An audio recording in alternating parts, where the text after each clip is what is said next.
All right, let's break down income tax. No jargon, no stress.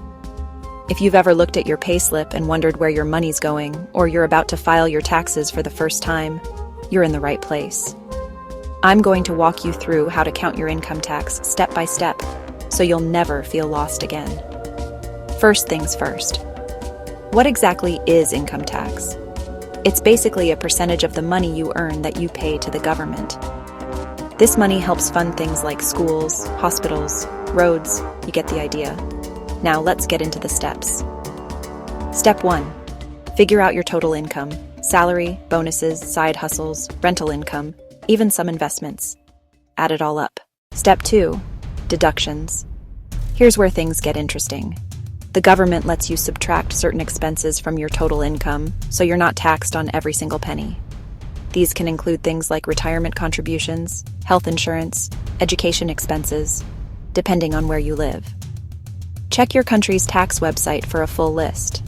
Once you subtract your deductions from your total income, you get what's called your taxable income.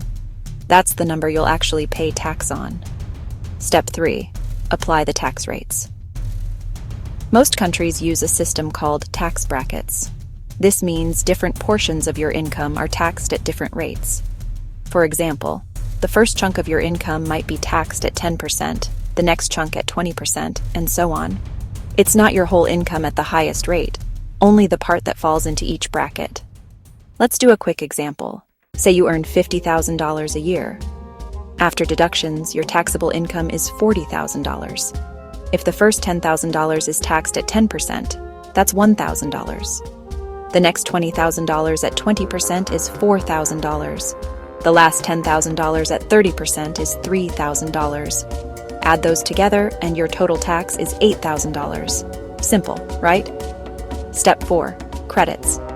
Tax credits are even better than deductions because they directly reduce the amount of tax you owe. If you qualify for a $500 tax credit, that's $500 off your bill, no matter what. Again, check your country's rules to see what credits you can claim. Finally, subtract any credits from your calculated tax, and that's what you owe.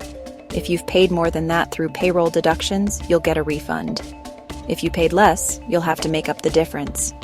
And that's it. Counting income tax isn't as scary as it sounds. Total income minus deductions, apply the tax brackets, and then subtract any credits. If you found this helpful, hit like and subscribe for more clear, simple guides. And remember, if things ever get too complicated, it's always a good idea to talk to a tax professional. Contact OBG Outsourcing Private Limited today. Thanks for watching.